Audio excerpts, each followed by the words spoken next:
100% Chelsea. Chelsea 3, Watford 0. Should we try this again, eh? Yeah, that was a decent performance. Top 4 is currently, I'm not going to say we've got it, I'd say we're in the box seat. One more draw and we're pretty much guaranteed it. Arsenal currently 1-0 up against Brighton as this is being recorded. To be expected, really. If you've seen the last video with, what was his name, Roger? That was quite wonderful hearing about his 80 years at the bridge, to be honest. But focusing on the game today, very much a game of two halves. That first half, as Roger said, not great. The moment Kante came off, it really just showed once again that there's no dynamism in midfield. Even Ruben, who has been one of our bright, revelations this season, it just shows the level of Kante's ability, how irreplaceable he is. That movement, that speed, that burst of energy you get when he's on the pitch, it's gone when he's not there. No one can replace him. I do wonder if Eden's gone or not, though, after that. Because I don't think he is. You think he is? I don't think he is. Until today, my heart was obviously like stay. My head was like, he's gone. But just going off of the evidence of, the lap of honour, normally when players, and pick your player, anyone who's left us at any point in the season, normally when they leave, you get that kind of goodbye, like that, the thank you and all that. Wasn't that from him? And he's a classy bloke. You would have thought if he was leaving, there would have been some sort of reciprocity from him, some sort of acknowledgement of the fans. But it was just a lap of honour. And that makes me think that wink he did a few weeks ago when he said, "We will." I was like, ooh, are you playing with my feelings here, Eden? I'd like to believe he's staying. It was the way he was. He was with his kid. Just like hype up the crowd, say thank you, that type of stuff. And he was just really flamboyant. And the way he was there, it's like, he's a very naturally flamboyant guy, very happy. And it could just be a case of he's there going, you know what, we should appreciate it one more time. The way he was, though, for the way it looked for me, like body language-wise, it was not, shoulders down. It wasn't a goodbye. No. And I think he's playing with us still. Until we basically know when our transfer windows are shut come August. Yeah. If he's still in a Chelsea shirt, superb. If he's not, then look, thank you very much, Edin. But life goes on, players come and go, and it would have been amazing to see him in his shirt. But other than that, today obviously he was really good for us. It was really important. But you're saying Kante came off, we lacked dynamism. Second half, completely different story. Ruben Loftus-Cheek was running riot. Well, it was.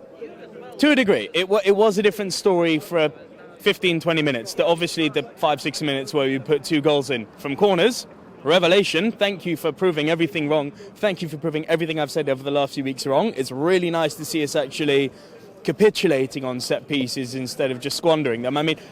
Even then, even with the 2 goals from the set pieces, that corner Eden took at the end, that typical near post corner that doesn't work. Straight away they were on the counter-attack. Like, something needs to be done about that. Great we got the 2 goals, but it's almost like, do you remember that Brazil team that played under Dunga? Yeah. When they conceded a corner, it was almost like, for them, it was like, we can score from this. Mind-blowing, because they were ready to counter, and it seems like the way our corners, which are so poor, other than those 2 goals, teams are ready for it, they're ready to break, and that's got to be fixed over the course of this year. Over the course of this off-season, obviously. But it does continue to worry me, though, that I can't see much beyond our starting 11. Yeah. So let's be honest here. That is something I can agree on. I don't even think we were having this conversation on the way down as well. No. We don't have a spine. We don't have there is no spine. We don't have a team where you go, right, this is what we want. We're saying, maybe Zuma and Rudiger next year. Kante just ahead of them. Loftus-Cheek. Can I interrupt you on that note? Today was a reason. Very good evidence as to why I think Christensen's absolutely deserving of being in that starting 11 as a central defender. I'm not saying over Rudy, absolutely not. Who I do think should be our new captain. Yeah? I think... Not Hazard? No, I don't think...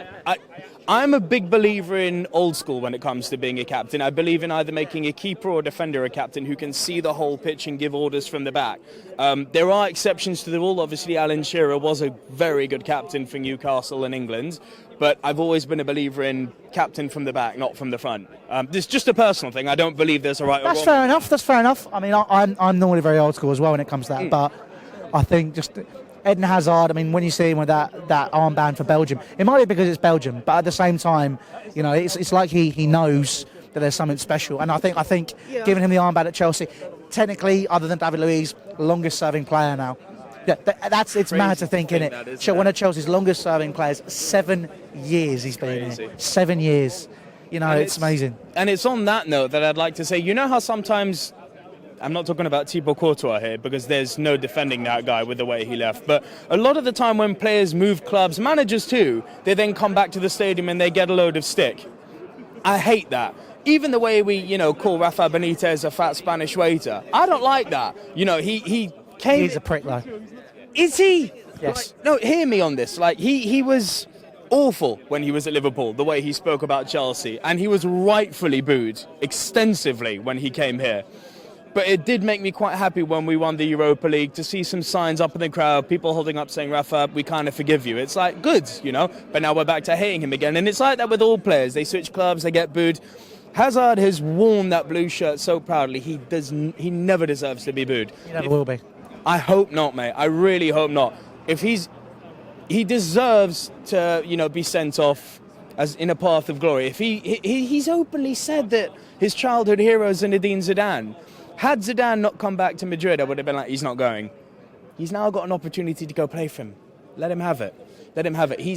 It would have been lovely to see him win the Champions League with us. I'm not going to lie. That way he would have won everything. But it hasn't happened. But he is going to go down as a legend, not a cult hero. Before going off, just want to say, Lily Polak, you're awesome. Thank you. This girl, Lily Polak, mate. Check her out in the comment section. She shares all of our videos. Aww. Absolute mega fan. So Lily, big up. Thank you. Thank you for all the love. She's awesome. So that performance, not as awesome as Lily. All right?